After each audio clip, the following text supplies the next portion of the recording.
thing works. So our product to a power rule, what that is let's say that we have A, B, and it's raised to the M power, okay? What that's going to look like is this M is going to go to everything inside of here, okay? So this M will go to the A, so now we're going to have A to the M power, B to the M power, okay? This power on the outside goes to everything on the inside. It's almost kind of like, I like to say it is reverse distributive property. Okay, distributive property, you have that number in the front that goes to everything on the inside. When we have power, a product to a power rule, this up here at the top goes to everything on the inside. Okay, so A and B right now have an exponent. Their exponent is 1. Okay, so this would be A to the M times 1, B to the M times 1, which would be M. All right, so everything on the outside goes to everything on the inside there. And once we start doing these examples, it'll make sense. Okay. So look at our first one. Say we have 4 x to the third yz. And all that is going to be raised to the third power.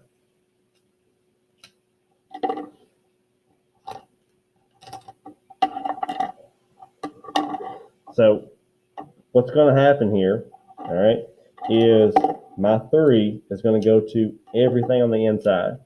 All right, so this 3 is going to go to that 4. Okay, what exponent does that 4 have right now? It has an exponent of 1. Okay, so that's going to be 4. 3 times 1 is 3 to the third power. All right, my x, the x has an exponent with it. It's an exponent of 3.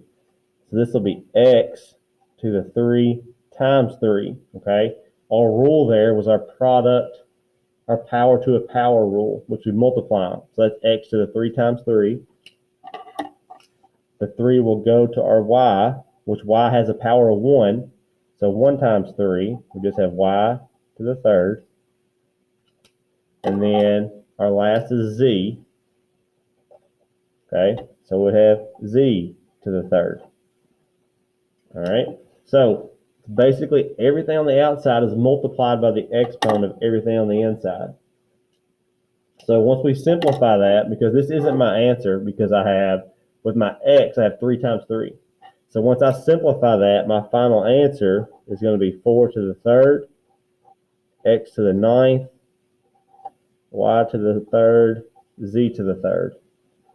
Okay, and that'll be your final answer. Now, sometimes you'll have answers where they actually do 4 to the third power, okay, and they'll have that out in front, but not always, okay. It's just sometimes they'll have that. So that would, you could have this, or you'll see this, 64 x to the ninth, y to the third, z to the third. I have to write my 3 with my z there. Okay, so either one of those answers. Because like I said, sometimes you'll have answers that'll look like this, and sometimes they'll go ahead and work that out, that exponent out in the first one. All right. Kind of making sense, or everybody completely lost still? We're going to do a few. All right, so hopefully it'll help out.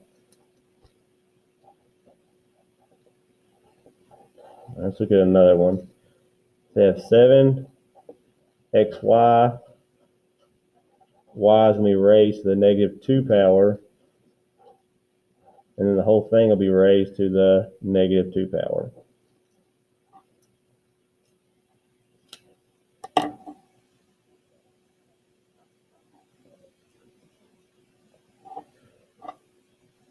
So we have a couple of ways we could do this, okay? The first way is I could try to make this positive, okay, by flipping the whole thing, which some of you that might really confuse you, okay, because if you think you flip this, well, this turns positive. It doesn't work like that, okay? So my advice would be to go ahead and multiply it out before you start trying to change exponents, all right? So when we do that, we're going to go ahead and take this negative 2 to the 7. So 7 to the first power, 1 times negative 2, is going to give me negative 2. So I have 7 to the negative 2. My negative 2 will go to my x, which would be x to the negative 2. And then negative 2 times negative 2 is going to be positive 4. So I have y, and I'll put negative 2 times negative 2 just to show all my steps here. Okay.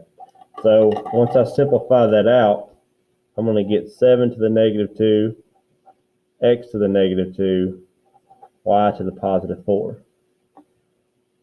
But that's not my final answer because I have negative exponents. Okay. And we don't want negative exponents. So all these are multiplied together and they're all over 1.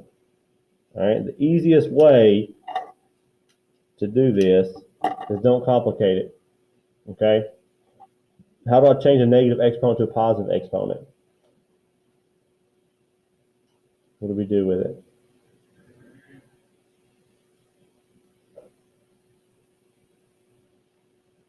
How do I make that negative exponent a positive exponent? Come on, we just went over it. You flip it. You just move it to the bottom. Okay? So if I want to make this a positive, I just move it to the denominator. Same thing with this. Move it to the denominator. Okay? You want to think about this like a fraction. So I think about this as a fraction. Okay? I'm going to take this and move it down here to make it positive. I'm going to move my x to make it positive. The y is going to stay on top because it's already positive. Okay? So that's going to give me a final answer of my numerator is going to be y to the 4th. Okay? My 7 to the negative 2, when it moves to the bottom, it automatically changes the 7 to the positive 2. X to the negative 2 changes to x to the positive 2. And that's going to be your final answer. Okay? You're just going to flip those. Or again, if I did 7 squared, I could also have y to the 4th over 49 x squared. Either or. Okay? Either one of those answers is probably the 2 different types of answers you would see there. Okay? So if you watched all those videos, pay attention, you'll see that now all of our rules of exponents are coming full circle, and we're using all those together. Okay? So let's look at one more here. Say if I have 6 x to the negative 6, y to the negative 7, and z to the 0 power, all that raised to the negative 2.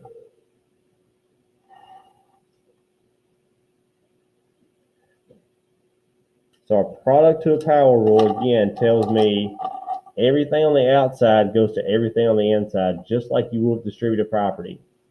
Okay? So my negative 2 is going to go to my 6, and 6 to the first power, so that's going to be 6 to the negative 2. A negative 2, we're going to have x to the negative 6 times negative 2. Negative 2 is going to go to your negative 7. Y to the negative 7 times negative 2. And then your last one, z to the 0 times negative 2. Okay? All those are being multiplied. That's our power to a power rule. So when we multiply those out, you're going to get 6 to the negative 2, x to the negative 6 times negative 2, which is 12, positive 12, y to the negative 7 times negative 2, which is positive 14, and then anything times 0 is going to give us 0. So basically that z to the 0 can just kind of go away because it's going to be 1. It's always going to be 1. And anything times 1 is what? Anything times 1 is what? Not 0. Itself. It's itself. Okay? So z, you can almost just cancel z out. It's going to be 1. All right? So we can almost just kind of forget about z there. So is this my final answer? No, it's not. Why? I have negative exponents I gotta get rid of. And how do I get rid of that negative exponent? We just flip it, okay? So my final answer would look something like this. I flip this 6 to the bottom. So my top is going to be x to the 12th, y to the 14th, and that's going to be 6 to the positive 2, or x to the 12th, y to the 14th, over 36. Either one of those answers, okay? And you're using, like I said, you're using all your rules there, all right? All of our rules